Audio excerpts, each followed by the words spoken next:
What begins as a polished boardroom meeting turns into a calculated humiliation when a powerful millionaire believes he can openly shame his pregnant wife and mock her body in front of everyone, sneering that she weighs 200 kilograms as if it were a joke. He has no idea who he is humiliating, because she is not just a discarded wife standing in silence. She is the one person holding the truth that can bring his empire down. What happens next is a slow unfolding of betrayal, exposure, and unavoidable justice. And trust me, you will not see the ending coming until we step fully into this story. Let us know what time you are listening and where you are tuning in from. Drop a comment below. We would love to hear from you. Emily Carter stepped into the Carter Group boardroom with careful, deliberate steps. The space was familiar to her, yet that morning it felt foreign, as if the walls themselves no longer recognized her presence. The long, polished table reflected the ceiling lights with cold precision, and the silence before the meeting carried a weight that made her chest tighten. She was visibly pregnant. Her body had changed in ways she could no longer hide, and she was painfully aware of every eye that shifted toward her as she entered. Emily kept her head level and her posture straight, refusing to shrink, even as the physical strain made each movement slower than it used to be. One hand hovered near her abdomen, not in display, but in instinct. Jason Carter sat at the center of the table. He did not look up when she arrived. His posture was relaxed, confident, his authority unquestioned. Papers lay neatly in front of him, untouched. Beside him sat Lena Moore. The closeness between them was unmistakable. Lena's body angled toward Jason with ease, her presence not tentative but assured, as if she belonged there. There was no attempt to disguise the intimacy, no hesitation, no pretense. Emily stopped for half a second, just long enough for the reality to settle in before she continued forward. Jason finally raised his eyes. His gaze traveled over Emily slowly, critically, stopping at her pregnant body. There was no concern in his expression, only irritation. His lips pressed together briefly, as if weighing a thought he did not care to soften. The meeting began. Executives spoke, reports were summarized, numbers were mentioned and approved without discussion. Emily stood near the table, listening, her presence tolerated but unnecessary. She felt herself becoming invisible even as she stood in plain sight. Then Jason spoke again. His voice cut cleanly through the room, calm and dismissive. He did not lower it. He did not check who was listening. He gestured vaguely in Emily's direction and said plainly, without hesitation, that she had let herself go. "She's carrying around nearly 200 kilograms now," he said. "About 200 kilograms if we're being honest." The words landed heavily in the air. No metaphor, no attempt at humor, just a number. For a moment, no one moved. A few people looked down at the table. Someone shifted in their chair. The silence that followed was thick, uncomfortable, but brief. No one objected. Lena Moore smiled. It was a small smile, controlled and precise, the kind that did not need to be loud to be cruel. She did not look at Emily. She did not have to. The satisfaction was evident in the way she leaned slightly closer to Jason, her shoulder brushing his arm. Emily felt the humiliation surge through her in a slow, spreading wave. Her ears rang, her throat tightened. For a brief moment, her vision blurred, not from tears, but from the sheer force of the insult. She did not move. Her hand pressed firmly against her abdomen as she focused on her breathing. In, out, slow, steady. She refused to let her body betray her, refused to let the room see her break. Jason continued speaking as if nothing unusual had happened. He moved on to the next agenda item, referencing documents, making decisions, directing attention away from her, as though the comment had been insignificant. The meeting resumed its rhythm, smooth and efficient, built on years of unquestioned authority. Emily realized then that the insult was not accidental. It was intentional, it was public, and it was meant to place her beneath them.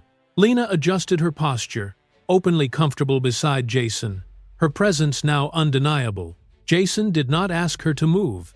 He did not acknowledge Emily again. Emily's eyes briefly met Mark Reynolds's across the table. He noticed the shift in her expression, the way her jaw tightened, the way her shoulders remained rigid. He said nothing. His silence mirrored everyone else's. Jason finished his remarks and stood, signaling the end of the meeting. Chairs moved, papers were gathered, conversations resumed in muted tones, deliberately avoiding what had just occurred. Lena rose with him and slipped her arm through his without hesitation. Jason allowed it. They walked toward the exit together, their unity displayed openly, unapologetically. Emily stayed where she was. The boardroom emptied around her, leaving only the hum of silence and the echo of words she could not forget. The polished table reflected her standing alone, surrounded by wealth that suddenly felt empty and hostile. No apology followed. No explanation was offered. Emily remained still as the doors closed, the humiliation settling into something deeper, heavier. The moment did not end with confrontation or tears. It ended with silence. A silence that marked the precise instant when her role, her marriage, and her sense of belonging shattered completely, leaving behind a quiet, unbearable stillness that waited for what would come next.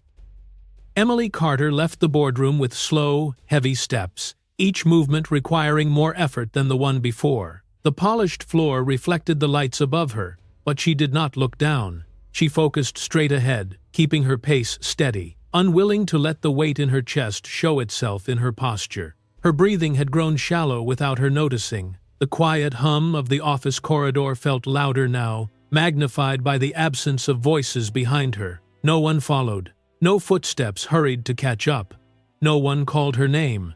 The fabric of her maternity dress shifted slightly, with each breath she took, responding to the subtle rise and fall of her body. She became acutely aware of that movement, of how visible her condition was, and how exposed it had made her in that room. Emily stepped into the elevator alone. The doors slid shut with a soft, mechanical sound, sealing her inside the small mirrored space. For a moment, she stared at her reflection, without really seeing it. The silence pressed in around her, broken only by the low vibration as the elevator began its descent. Jason Carter's image surfaced again in her mind, uninvited and persistent. She saw him seated beside Lena Moore, the ease of his posture, the absence of hesitation. No matter how hard she tried, the scene replayed itself, looping without mercy. Emily placed her hand over her abdomen, her fingers spreading slightly as if to shield the child inside her. The gesture was instinctive, protective. She exhaled slowly, reminding herself that she was not alone, even if the world around her felt empty. She told herself she could not collapse here. Not now. The elevator doors opened, and she stepped out into the lobby, where the space felt larger but no less isolating. The quiet was different here, less controlled, yet it carried the same sense of distance. Conversations happened somewhere far away, detached from her reality. As she walked, memories surfaced without warning. She remembered the early days of her marriage, the way Jason had once looked at her when he spoke, the promises he had made with conviction. He had told her he would protect her, no matter what came, that he would stand beside her in every circumstance. Those words felt fragile now, like fragments of something that had never truly existed. She realized that those promises had dissolved long before today. What remained were only scattered recollections, stripped of meaning by time and neglect. Emily felt the loneliness settle deeper, wrapping itself around her thoughts. It was not loud or dramatic. It was quiet, steady, and consuming.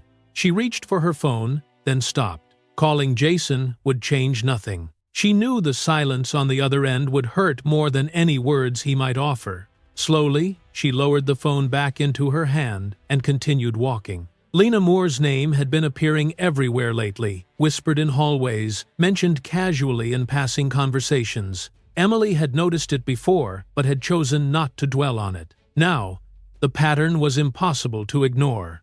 This betrayal had not happened overnight. That realization struck her with a dull ache. She wondered how long she had been standing in the dark, trusting what had already shifted beyond recognition. She questioned herself, replaying moments, searching for signs she had dismissed too easily. Why hadn't she seen it sooner? The question lingered without an answer. Each step she took felt heavier, as though her body was absorbing the emotional weight she refused to express outwardly. Her strength was being tested in a way she had never experienced before. Not through confrontation, but through endurance.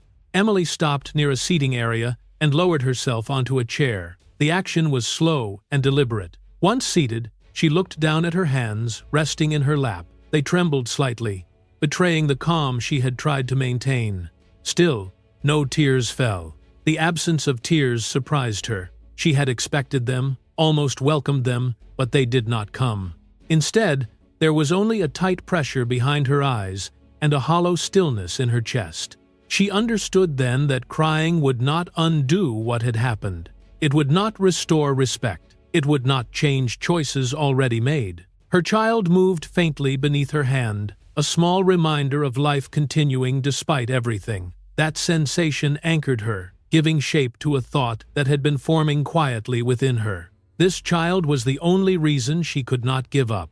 Emily straightened slightly, drawing a slow breath. She told herself that surrender was not an option. Whatever came next, she would face it standing. Her thoughts began to shift. She found herself revisiting small details she had once overlooked, conversations Jason had avoided, decisions he had rushed, moments where explanations had felt incomplete. These fragments, insignificant on their own, now aligned with unsettling clarity. Her mind drifted briefly to Mark Reynolds. She remembered his measured gaze during the meeting, the way his attention had lingered just a second longer than it should have.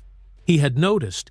She was certain of it. That awareness lingered with her, not as comfort, but as confirmation that she had not imagined everything. Emily understood then that silence could no longer be her refuge. Endurance had its limits. The patience she had practiced for so long had reached its breaking point, not in anger, but in quiet resolve.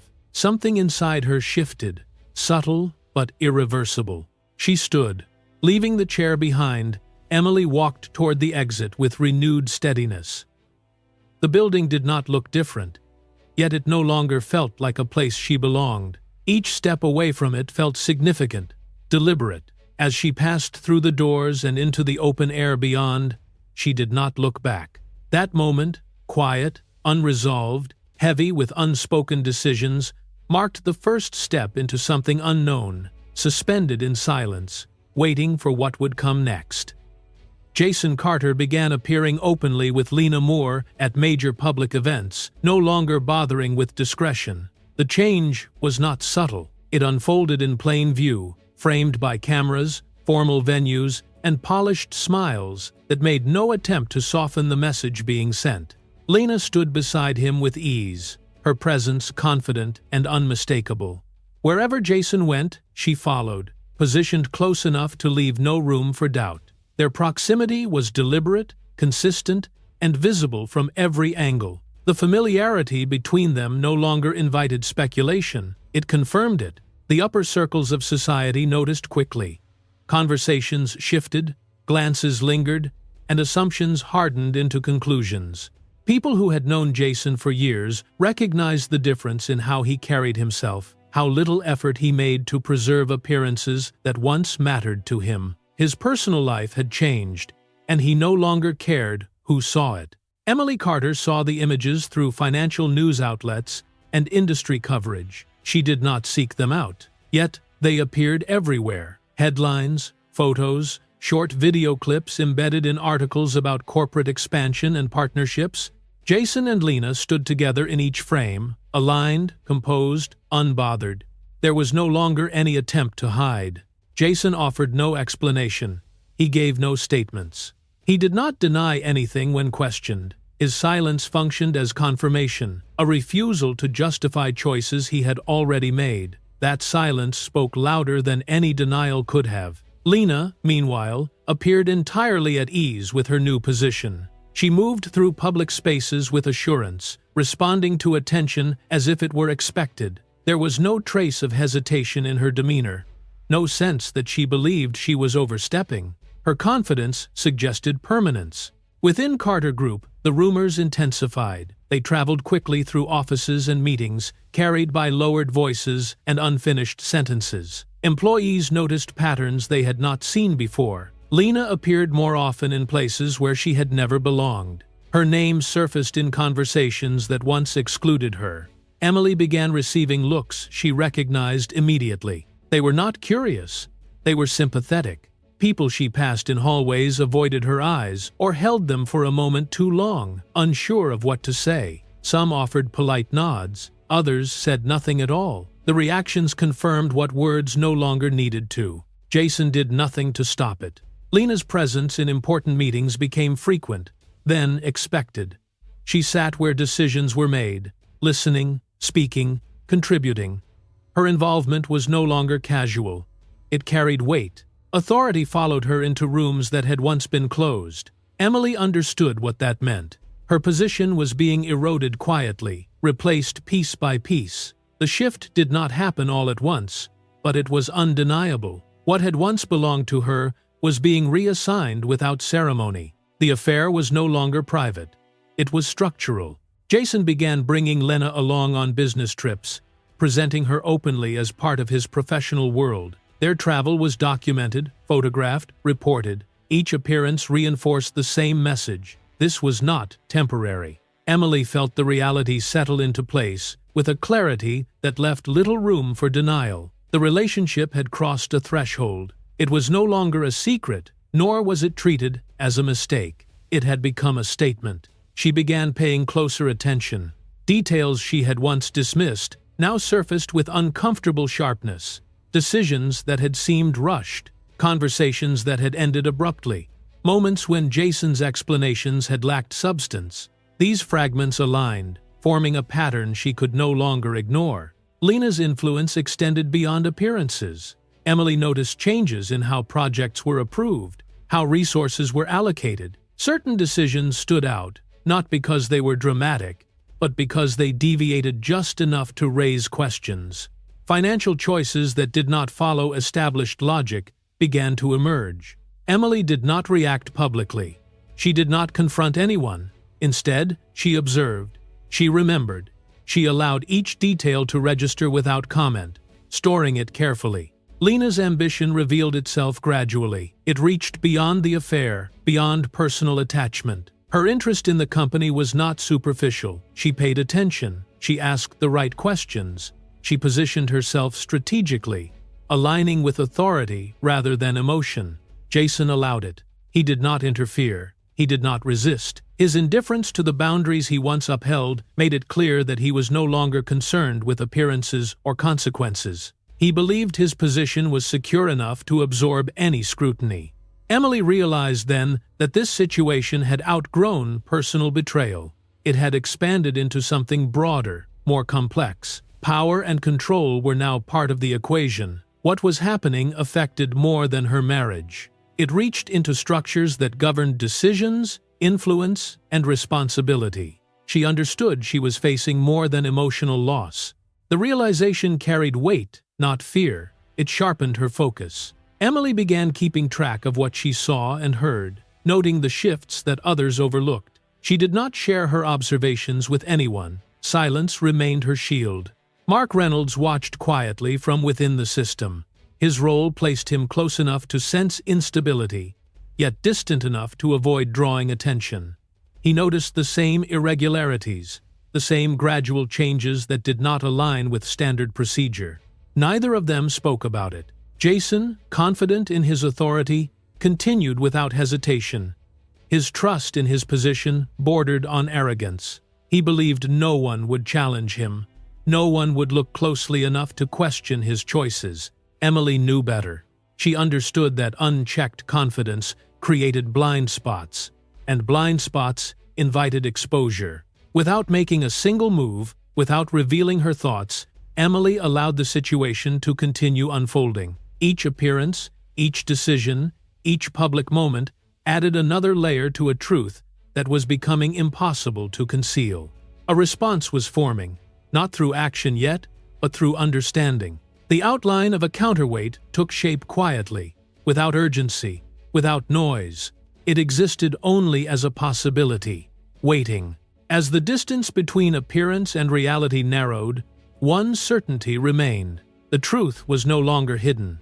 It was advancing steadily, closing in on the moment when silence would no longer be enough. And that moment was drawing closer, wrapped in an uneasy stillness that refused to be ignored.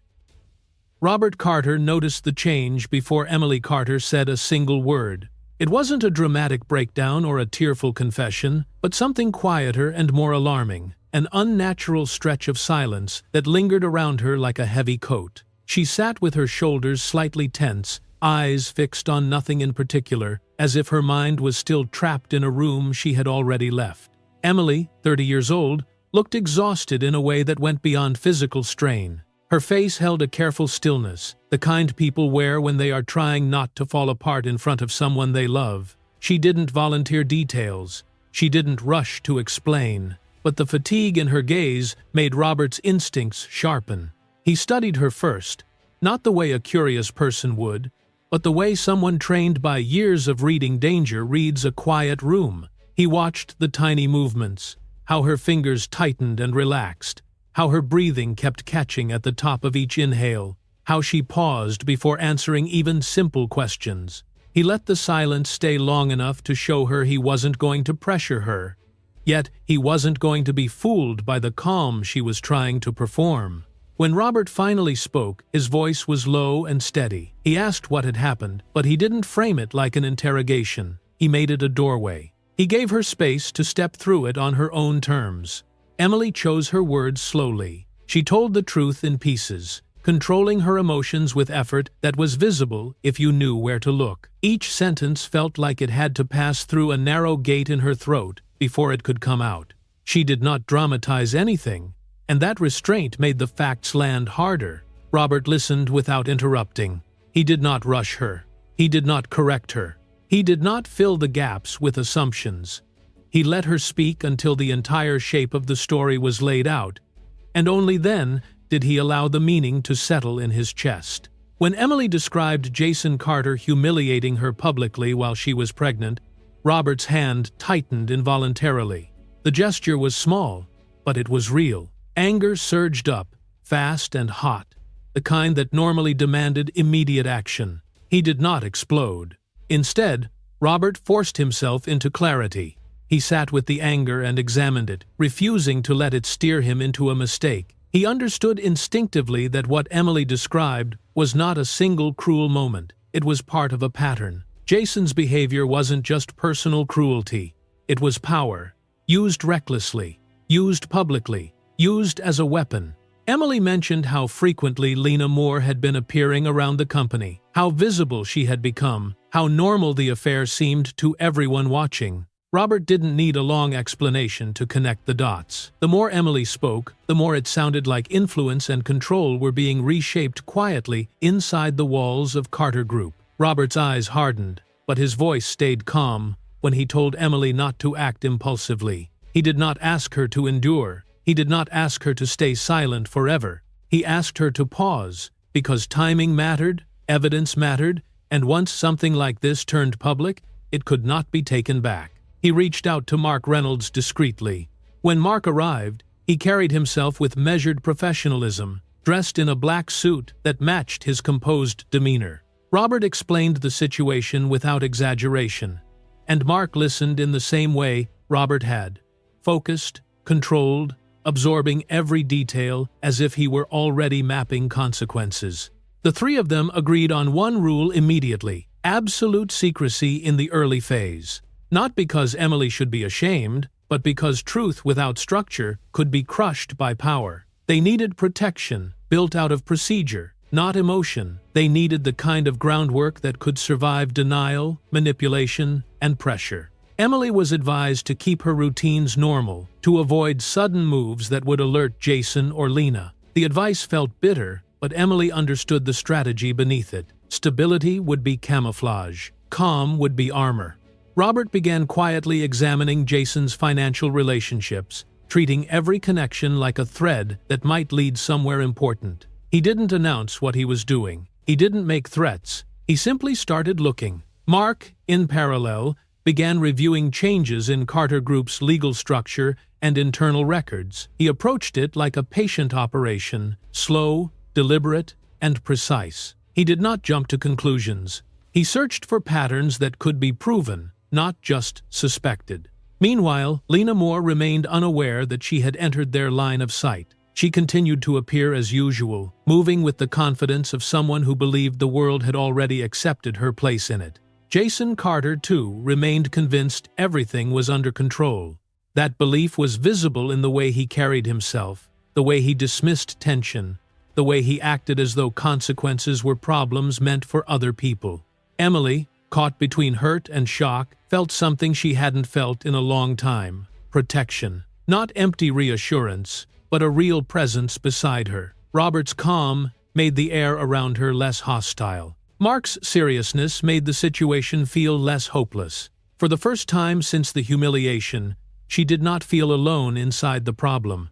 Robert set another rule, and this one was not negotiable. Emotion could not drive the plan. Anger could exist, grief could exist, but decisions had to be built on concrete proof. Every step would be justified by evidence, not instinct. Emily agreed to cooperate fully and follow their direction, even when her pride wanted to lash out. She understood that control was not surrender, it was preparation. Mark began outlining legal scenarios they might need, not as threats, but as routes, structured, lawful paths that could protect Emily and the unborn child.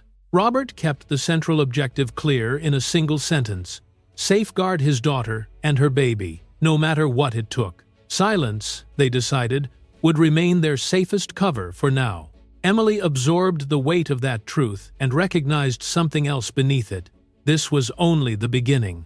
Whatever came next would require patience, discipline, and the ability to stand in the same room as betrayal without showing the hand she was preparing to play. Outside their quiet circle, Lena continued to appear with her usual confidence, and Jason continued to move through his life without sensing the shift underneath him. He didn't realize the board had changed, and in that quiet, controlled space where no one raised their voice, the unseen phase of preparation began. Steady, deliberate, and irreversible, wrapped in a silence that felt like the deep breath before impact. Mark Reynolds began reviewing Carter Group's internal documents quietly, working through layers of records without drawing attention to himself. He moved methodically, opening files that had not been questioned in years, comparing dates, signatures, and approval paths with a precision that came from long experience. Nothing about his process was rushed. The silence around his work was intentional. As the review deepened, a pattern started to form. Several recent contracts approved under Jason Carter's authority carried irregularities that could not be explained by urgency or oversight alone. Clauses had been adjusted without clear justification. Approval chains ended abruptly where they should have branched. The structure held on the surface, but beneath it, something was misaligned. Lena Moore appeared repeatedly in the margins of these decisions, not as an official executive, but as an informal advisor whose influence left traces without leaving a title behind. Her involvement was subtle, embedded in timing rather than documentation. Emily Carter noted each instance carefully, marking the moments when Lena's presence coincided with shifts in direction. Robert Carter requested a comparison of financial flows tied to major projects. He did not accuse. He asked for clarity. When the numbers were laid side by side, unexplained expenditures emerged gradually. They were not dramatic enough to trigger alarms on their own, but together they suggested intent rather than coincidence. Mark noticed that signing authority had been altered in ways that bypassed established procedure. Certain approvals had been rerouted, not openly changed, but quietly reassigned. The adjustments were legal in form, yet questionable in execution, designed to minimize friction rather than ensure accountability. Jason Carter used his position as CEO to legitimize decisions that served personal priorities. The authority was real. The reach was unquestioned. Within that framework, deviations became invisible to anyone not actively searching for them. Lena benefited directly from these changes. The advantages were not always financial in isolation. Some were strategic, positioning her closer to resources and influence. Emily preserved emails and meeting notes that reflected these shifts, storing them without comment, without emotion, as facts rather than accusations. Robert analyzed the emerging link between emotional entanglement and economic advantage. He did not frame it as betrayal alone. He saw it as a convergence of interest, where personal loyalty had begun to distort professional judgment. Each correlation tightened the thread connecting motive to outcome. The overlaps grew clearer. Timing aligned too precisely to dismiss. When one change surfaced, another followed. Mark responded by creating a separate file for each questionable transaction, documenting context, approval paths, and downstream effects. The process was slow, but it built weight with every entry. Lena's behavior reflected growing authority. She spoke with confidence in spaces where she previously observed. Her influence extended beyond suggestion, shaping outcomes without formal acknowledgement. Those who noticed adjusted around her presence rather than challenging it. Jason ignored internal legal warnings that questioned the sustainability of certain decisions. The cautions were not confrontational, and perhaps that was why they were easy to disregard. Confidence made them seem unnecessary. Power made them feel optional. Emily sensed that greed had begun to guide choices more than reason. The realization did not provoke panic. It sharpened her attention. She watched the system bend without breaking, and she understood how fragile that balance truly was. Regulatory boundaries were not crossed abruptly. They were bent, step by step, in a manner that suggested planning rather than impulse. Robert evaluated the legal risk and recognized its steady escalation. Each workaround increased exposure, even if no single act appeared catastrophic. Mark identified the behavior as deliberate rather than accidental. The repetition, the structure, the consistency across unrelated decisions removed the possibility of chance. This was not chaos. It was design. Emily felt the evidence approaching sufficiency. Not complete, but coherent. Enough to support questions that could no longer be dismissed as personal grievance. The weight of that understanding settled quietly, demanding patience rather than reaction. Lena continued appearing in the media with polished confidence, framed by narratives of success and partnership. The image was controlled, deliberate, and effective. It reinforced the illusion of stability, even as fractures spread beneath it. Jason responded to speculation with indifference, projecting certainty and dismissing criticism as noise. His confidence was visible, unguarded, and absolute. He behaved as though his position insulated him from consequence. Robert maintained his principle of remaining unseen. Visibility would come later, if needed. For now, restraint preserved leverage.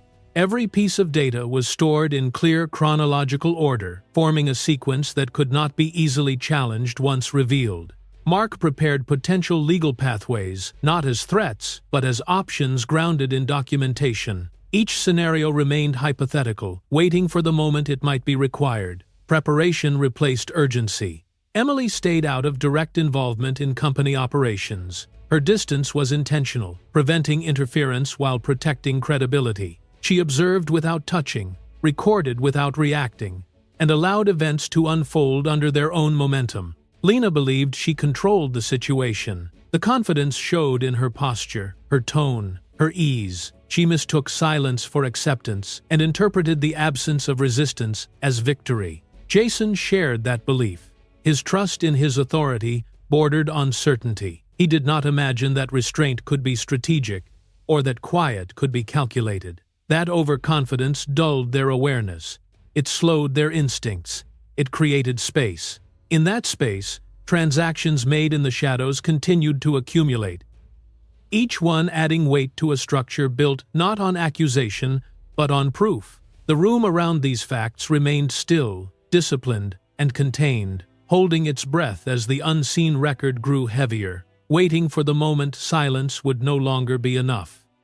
Robert Carter aligned the moment of action with Mark Reynolds through a series of restrained conversations that never lingered longer than necessary. Nothing about the timing was impulsive. It was chosen with care, measured against what they knew and what they still needed to protect. When the decision settled, it did so without ceremony, as if inevitability had finally caught up. Emily Carter was informed of the next step with the same calm precision. There was no dramatic reveal, only a clear outline of what would follow and what would not. She listened without interruption, absorbing the direction with a steady expression that concealed the strain beneath it. The plan demanded patience, and she understood that patience was now part of her role. Every piece of evidence was ordered into a logical sequence. Dates were aligned, approvals traced, and outcomes matched to their origins. The structure mattered. Each document stood on its own, yet together they formed a path that could be followed without assumption. Mark Reynolds moved through the material methodically, verifying the legality of each item, testing for weaknesses, ensuring that nothing relied on interpretation alone. Robert insisted on absolute discretion. Any hint of exposure would fracture the advantage they had built. Silence remained the rule, not as avoidance, but as control. Emily maintained a neutral public posture, neither defensive nor visible, allowing speculation to drift without response. The restraint was difficult, yet it kept the focus where it belonged. Jason Carter began to sense irregularities. Procedures he once moved through unquestioned now seemed slower, reviewed, and occasionally paused. The changes were subtle enough to be dismissed as routine, but frequent enough to register. He noticed them without understanding their source, and that uncertainty unsettled him more than open resistance would have. Lena Moore reacted by stepping in more aggressively. She inserted herself deeper into discussions, pressing for clarity, urging completion, tightening her presence around decisions that felt suddenly less predictable. The reaction was instinctive, and in its urgency, it left clearer traces than before. Each intervention added definition to the pattern already forming. Those responses generated new markers. Mark recorded every adjustment, every acceleration, every deviation that followed pressure rather than process. The developments did not contradict the existing record, they reinforced it. The trap did not need to be sprung yet, it only needed to continue closing. Robert recognized the approach of the moment they had been preparing for. The alignment of pressure and exposure had reached a point where further restraint would produce diminishing returns. Still, he waited, measuring readiness not by desire, but by completeness. Emily carried the weight of that waiting quietly. The pressure grew as the margins narrowed, yet she held her composure. She focused on endurance rather than outcome, reminding herself that control often appeared as stillness. Each day demanded the same discipline, and each day she met it. Jason responded by urging subordinates to accelerate select decisions. He framed urgency as efficiency, pushing timelines forward without acknowledging the risk. The acceleration created cracks. Small errors surfaced, inconsistencies that would not have appeared under calmer conditions. Speed, once an advantage, became a liability. Lena pushed to finalize pending agreements, pressing for closure without patience. Her insistence sharpened scrutiny, and the haste she encouraged produced mistakes that could not be undone. What had once blended into routine now stood apart under examination. Mark documented the new errors and added them to the file. The record grew denser, heavier, more complete. Each addition reduced the space for denial. The work remained quiet, but its momentum was unmistakable. Robert evaluated the plan's readiness without sentiment. The components aligned, the sequence held. The exposure would be decisive because it was prepared, not because it was dramatic. He noted the final gaps and watched them close under the weight of others' actions. Emily was prepared for the transition ahead, not with speeches or rehearsed statements, but with clarity. She understood what would change and what would not. The shift would be public, but the resolve behind it had already been tested in private. She steadied herself, accepting the nearness of the moment without rushing toward it. Jason remained convinced that his authority placed him beyond direct challenge. The belief insulated him, blinding him to the difference between silence and absence. He mistook restraint for fear, and in doing so, misread the field entirely. Lena displayed the same familiar confidence, interpreting calm as surrender. Her posture and tone suggested certainty, as if the outcome were already secured. That confidence encouraged further exposure, tightening the structure around her without her awareness. Robert identified the final point of release.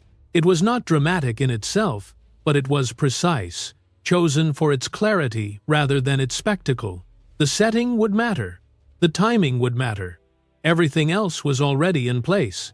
Mark sealed the evidence file. The closure was deliberate, the end of accumulation and the beginning of readiness. Nothing remained loose. Nothing depended on assumption. The record could stand on its own. Emily recognized that the silence she had held for so long was nearing its end. The realization did not bring relief or fear, only a steady acknowledgement. The waiting had served its purpose. All legal elements stood prepared, aligned with procedure and fact. Robert selected the context that would allow truth to surface without distortion, ensuring that when it emerged, it would not scatter. Jason perceived no immediate threat. Lena believed control was complete. Their confidence filled the space where caution should have lived, leaving them unguarded at the edges. The board was set. The structure was finished. Nothing more needed to be added. And in that disciplined quiet, where no voices rose and no warnings were given, the trap finished closing, leaving only a charged stillness behind, heavy with the knowledge that the moment of revelation was no longer distant but waiting just beyond the silence.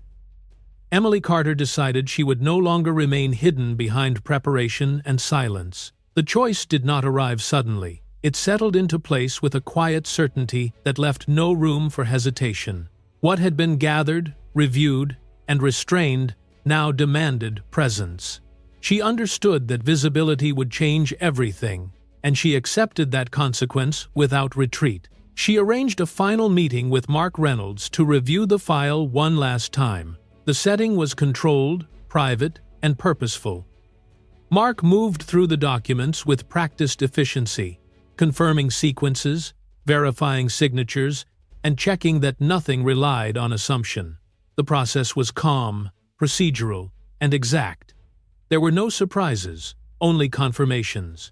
Robert Carter remained firm on one condition: every step forward had to be precise. He repeated it without raising his voice, emphasizing discipline over emotion. Accuracy would protect them. Anything less would weaken the position they had spent so long constructing. Emily listened, understanding that resolve did not excuse carelessness. When the time came, Emily signed the authorization that allowed the full body of evidence to be used through proper legal channels. The pen felt heavier than expected in her hand.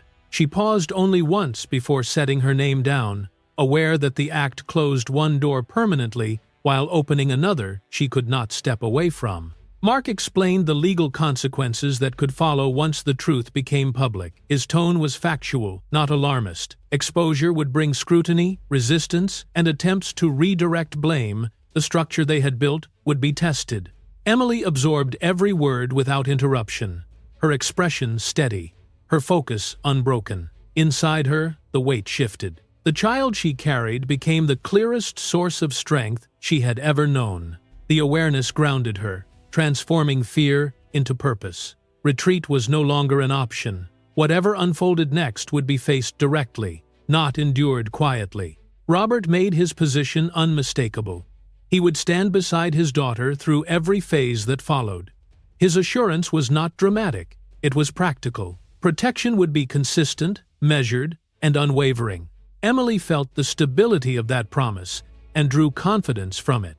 She prepared herself to face Jason Carter directly. The preparation was internal rather than theatrical. She rehearsed no speeches and practiced no confrontations. She focused instead on composure, on remaining clear and present when emotions would try to take control.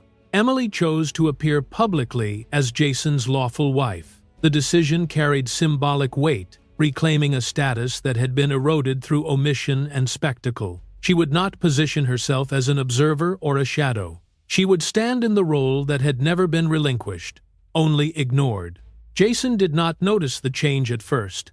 He continued moving through his routines with familiar confidence, interpreting calm as compliance. His attention remained outward, fixed on momentum and appearances rather than shifts in posture or tone. Lena Moore maintained her customary confidence as well. She carried herself with ease, unbothered by speculation, certain that visibility equaled security. The assurance in her demeanor suggested that she believed the situation had already resolved in her favor. When Emily encountered her gaze, she did not look away. The moment passed without words, but it carried significance. Emily held her posture steady, neither confrontational nor yielding, allowing the silence to speak for itself. Around them, murmurs circulated, but Emily remained composed. She did not react to whispers or sidelong glances. Her stillness drew attention without inviting it, signaling control rather than defiance. Mark completed the final legal procedures necessary to move forward. Each confirmation closed another gap, narrowing the space for delay. The file was complete, sealed not by urgency but by readiness. Robert confirmed that the timing was right. The conditions they had waited for, alignment, exposure, and proof, had converged. Moving sooner would have weakened the outcome. Moving later would risk dilution. The moment had arrived. Emily understood that this was a turning point with no reversal.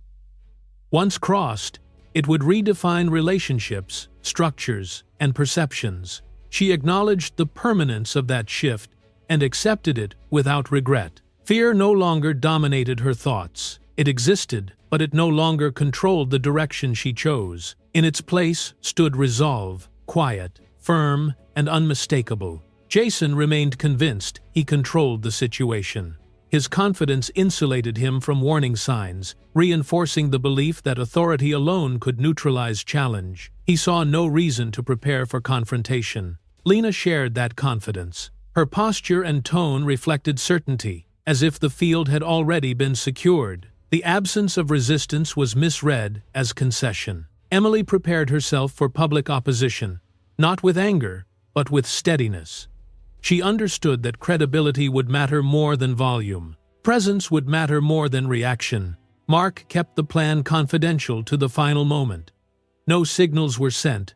No preemptive explanations were offered. Surprise was not the goal. Clarity was. The order of revelation would speak for itself. Robert selected a setting where witnesses would be unavoidable. Visibility would ensure accountability. When the truth emerged, it would do so in a space that could not be dismissed or contained quietly. Emily stepped fully into an active role. The transition was not announced, but it was evident. She no longer moved as someone bracing for impact, but as someone ready to withstand it. She was no longer the woman who endured without response. The change occurred without spectacle, decisive and contained. It did not require confrontation to exist. It required resolve to sustain. Jason remained unguarded. Lena continued displaying confidence. Neither recognized the shift beneath them. Emily held her position, unwavering. And, with that posture, calm, present, and unflinching, the direct confrontation was set in motion, leaving the air thick with anticipation, suspended in a silence that waited for the moment everything would finally collide. The public meeting was convened with full attendance from senior leadership and key partners, the kind of gathering that usually projected confidence and routine. That morning, however, the room carried a subtle tension, as if the air itself anticipated disruption. Seats filled quickly, conversations quieted sooner than usual, attention gathered at the center. Jason Carter took his place prominently, settled into the familiar authority of his position. His posture suggested control, the practiced calm of someone accustomed to directing outcomes. Beside him, Lena Moore sat with visible confidence, her presence unmistakable and unchallenged. Together, they formed a composed front, one that assumed acceptance rather than scrutiny. Emily Carter entered moments later. She moved with deliberation, her demeanor steady and contained. She did not seek attention, yet it followed her naturally. Her expression remained calm, signaling resolve rather than confrontation. She took her position without hesitation, grounded and unyielding. The atmosphere shifted when Robert Carter appeared. His presence altered the balance in the room, drawing focus without a word spoken. The change was immediate and perceptible. The conversations that had resumed briefly fell silent again, as if everyone sensed the moment had arrived. Mark Reynolds rose from his seat with a legal file in hand. The movement was simple, but it commanded attention. He did not rush. He did not dramatize. He positioned himself where he could be seen clearly, then opened the file with measured precision. He began presenting evidence that had already been verified. The tone was factual, controlled, and unmistakably prepared. Dates were stated. Transactions were identified. Each point connected seamlessly to the next, forming a narrative that relied on documentation rather than accusation. Irregular transactions within Carter Group were brought into view, stripped of ambiguity. Numbers appeared on screens.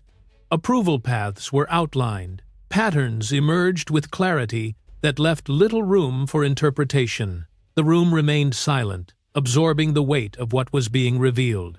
Mark continued, outlining Lena Moore's role in key financial decisions. Her involvement was traced carefully, not exaggerated, not softened. Each instance was supported by correspondence, meeting records, and authorization trails. The presentation did not seek reaction. It demanded acknowledgement. Jason's expression changed. The surprise was brief but unmistakable. He leaned forward slightly, eyes narrowing as the scope of the disclosure became clear. The confidence he carried moments earlier began to fracture under the pressure of documented reality. Lena reacted differently. As her name surfaced again and again, composure slipped. Her posture stiffened. Her breathing became visible. The calm assurance she had worn so easily gave way to unease, then to visible agitation. Each reference tightened the focus around her. Around them, partners and executives remained silent. No one interrupted. No one offered commentary. The stillness functioned as confirmation that the material demanded attention, not debate. Emily stood firm through it all. She did not speak. She did not gesture. Her presence was enough. She met the room's gaze without flinching, absorbing the scrutiny with quiet endurance. Mark proceeded to lay out the sequence of violations. The actions were presented in order, each linked logically to the next. The structure was unassailable. When the presentation paused, Robert Carter confirmed the authenticity of the full record without embellishment. Jason attempted to respond. The effort lacked grounding. His words did not align with the evidence before him, and the gaps were evident. Justifications fell short, unraveling under the weight of documented facts. Lena's reaction escalated. Panic replaced denial. Her attempts to regain control only drew further attention to her unraveling composure. The shift was undeniable, witnessed by everyone present. The room grew heavy with realization. The truth did not arrive as a single blow, but as a steady accumulation that pressed inward from every side. Each piece of evidence reinforced the next, leaving no avenue for dismissal. There was no longer anywhere for the facts to hide. Jason realized, in that moment, that he had misjudged Emily. The recognition registered late, arriving only after control had slipped beyond reach. The cost of that miscalculation settled visibly across his features. Lena's confidence collapsed entirely. The assurance she had relied upon dissolved under scrutiny, leaving uncertainty where certainty had once stood. Mark concluded his presentation with a clear summary, concise and definitive. Nothing more needed to be said. The documentation spoke with finality. Robert then called for formal intervention. The request was calm, procedural, and direct, signaling the transition from exposure to consequence. Emily remained silent. The moment did not require words from her. Her stillness carried weight, anchoring the gravity of what had unfolded. Every eye turned toward Jason. The attention was no longer curious or speculative. It was decisive. Reputation unraveled in real time. Authority draining from the space it once dominated. Lena stood exposed, unsupported, her position stripped of protection. The truth stood fully revealed, unobstructed, and undeniable. What had been concealed through influence and confidence was now visible to all, complete and irreversible. The climax did not arrive with noise or spectacle. It arrived with certainty, and in the aftermath of revelation, the room fell into a profound silence, one that held the weight of consequence, suspended and unbroken, waiting for what would follow next. The investigation began immediately after the evidence was made public. There was no pause, no window for denial to settle into strategy. The shift was swift and unmistakable, like a door closing behind a room that had already decided its purpose. The presence of authority changed the air inside Carter Group, turning familiar corridors into neutral ground. Detective Daniel Moore arrived without spectacle. At 41, his manner was calm, his posture precise, his expression unreadable. His badge was visible, his jacket unremarkable, his voice steady. He did not announce conclusions, he stated procedures. His arrival alone signaled that what had once been managed internally was now beyond private control. Jason Carter was formally requested to cooperate. The words were delivered evenly, without accusation or softness. Cooperation was no longer optional, and the weight of that reality settled across his shoulders. He nodded, too slowly, as if the motion itself required effort. For the first time, he was reacting rather than directing. Lena Moore was placed under temporary detention for questioning. The shift in her status was immediate and absolute. She did not protest. Her composure fractured in small, visible ways, tightened fingers, shallow breaths, eyes darting toward exits that no longer belonged to her. The confidence she once wore so easily did not survive the presence of legal restraint. Assets connected to the irregular transactions were frozen, accounts locked, access denied. Systems that had once responded instantly to Jason's authority now returned silence. Within hours, Carter Group entered a state of internal chaos. Executives spoke in hushed tones. Phones rang unanswered. Decisions stalled, suspended in uncertainty. Jason Carter's control over the company was formally removed. The announcement was procedural, not dramatic, yet it struck harder than any confrontation. Authority, once assumed, was now revoked through written notice and legal confirmation. His name remained on doors, but it no longer carried power. Lena Moore faced clear legal responsibility. The ambiguity she once relied on disappeared under documentation and testimony. There was no room left for reinterpretation. The structure of the case closed around her, precise and unavoidable. Emily Carter was formally guaranteed legal protection. The confirmation arrived quietly, but its impact was profound. For the first time in a long while, the system acknowledged her position without hesitation. She did not respond outwardly. She simply breathed more evenly, the tension in her shoulders easing by degrees. Robert Carter observed every step with steady resolve. At 66, his presence was composed and unyielding. He did not intervene, he did not argue. He watched, measured, and allowed the process to unfold as it should. His faith was not in emotion, but in structure. Mark Reynolds acted as Emily's legal representative throughout. He spoke only when necessary, ensuring clarity without escalation. Documents moved efficiently through his hands. Each transfer of evidence was deliberate, precise, and final. Nothing was rushed, and nothing was delayed without reason. The evidence was formally handed over to the authorities. Boxes sealed, files logged, digital records transferred under protocol. Each item removed another layer of illusion from the situation. The case no longer belonged to narrative or perception. It belonged to fact. Jason Carter's influence eroded visibly. Calls went unanswered. Allies distanced themselves. His presence no longer commanded attention, only scrutiny. The power that once insulated him now amplified his exposure. Lena Moore was no longer shielded. No advisors hovered nearby. No reassurances were offered. The distance between her and the public grew absolute, as if she had stepped behind a wall she could not see through. Media coverage intensified. Reports spread quickly, efficiently, without embellishment. The story no longer centered on rumor, it centered on consequence. Jason's public image collapsed in real time, replaced by a narrative he could not control. Emily Carter remained absent from public debate. She did not respond to speculation or commentary. Her focus narrowed inward, toward stability, toward health, toward the quiet rhythm of protecting herself and the child she carried. Silence became her strength. Robert Carter confirmed that the legal process would continue without compromise. There would be no shortcuts, no interference. His voice carried certainty, not anger. The matter would be resolved fully, or not at all. Mark Reynolds followed every procedural step closely.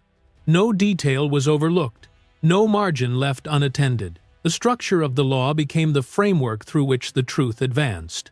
Jason Carter confronted the consequences of his own decisions. There was no external force to blame. The chain of cause and effect was unmistakable, and it led back to him without deviation. Lena Moore recognized the cost of ambition too late. What had once felt like assent now revealed itself as exposure. The silence surrounding her was heavier than any accusation. Justice began to operate as intended. Not dramatically, not emotionally, but correctly. Emily did not need to speak further. The truth carried itself. Every violation was addressed under the law. Every misstep accounted for. Reputation, once lost, did not linger. Jason Carter's name was stripped of prestige. Lena Moore vanished from public view. The balance of power reversed completely. And as the machinery of justice continued to move, the room settled into a heavy, expectant silence, waiting for what would come next. Emily Carter began her new life under the quiet assurance of legal protection. The change was not dramatic or loud. It arrived gently, like a door closing without a sound. Mornings no longer carried the tension of uncertainty. Each day unfolded with a steady rhythm that felt earned rather than given, and that steadiness became the foundation on which she learned to breathe again. The light blue maternity dress remained part of her image, not as a symbol of what she had endured, but as a reminder of who she was becoming. It carried the presence of a mother who had learned endurance without surrender.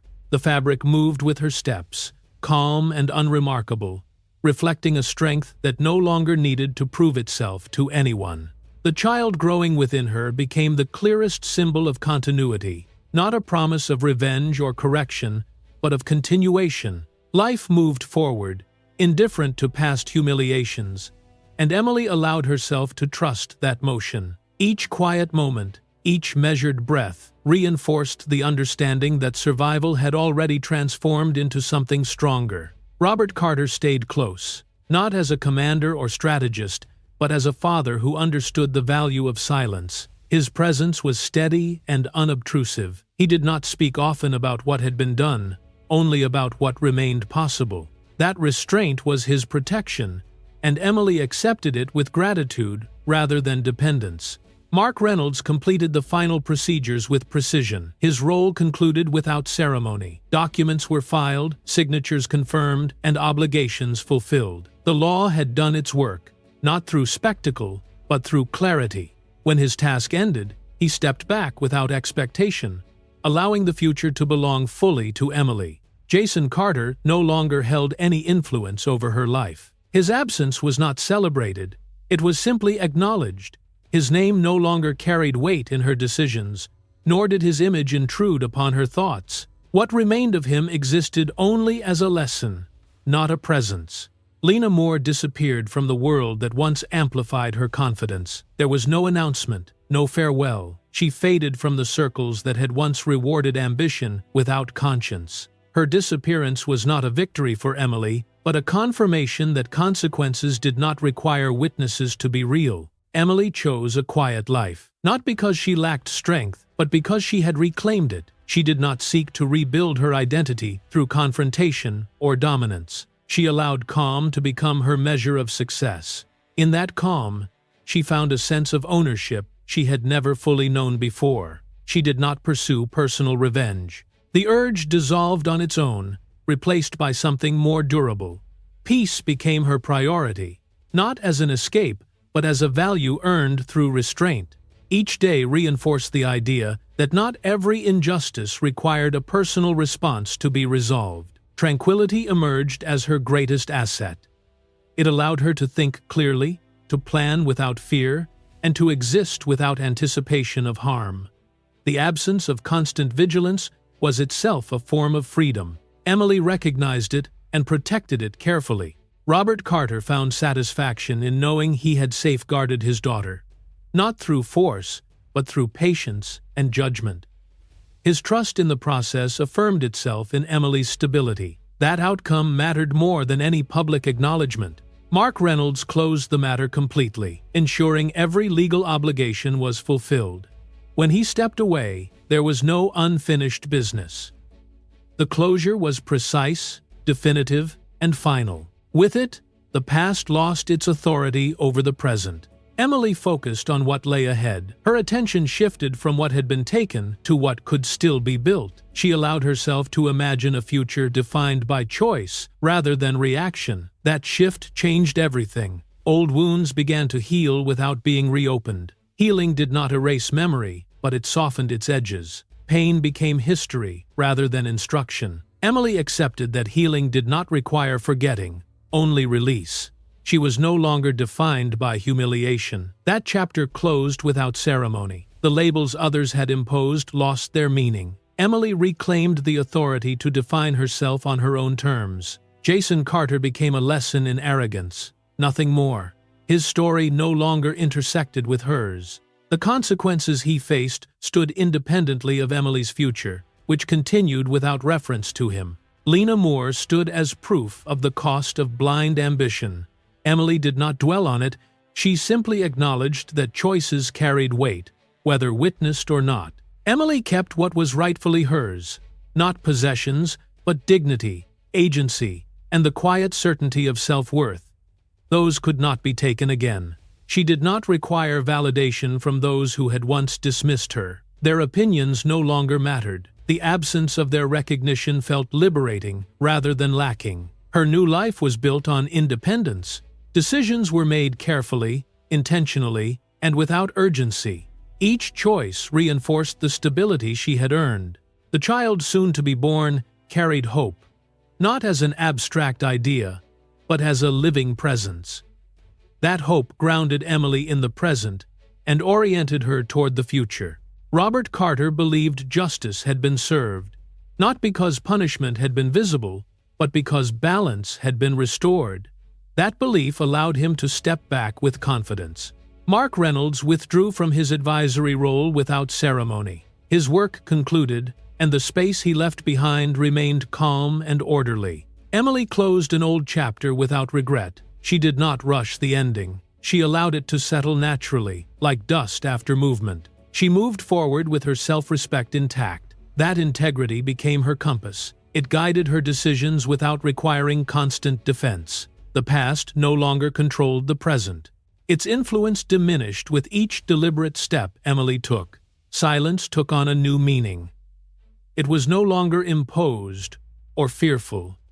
It became peaceful, protective, and intentional. Emily chose the future over resentment. That choice defined her more than any victory ever could. A new life formally began, not marked by celebration, but by quiet resolve. The story ended with the image of a woman standing firm, no longer diminished by those who once underestimated her, and finally, at rest within herself.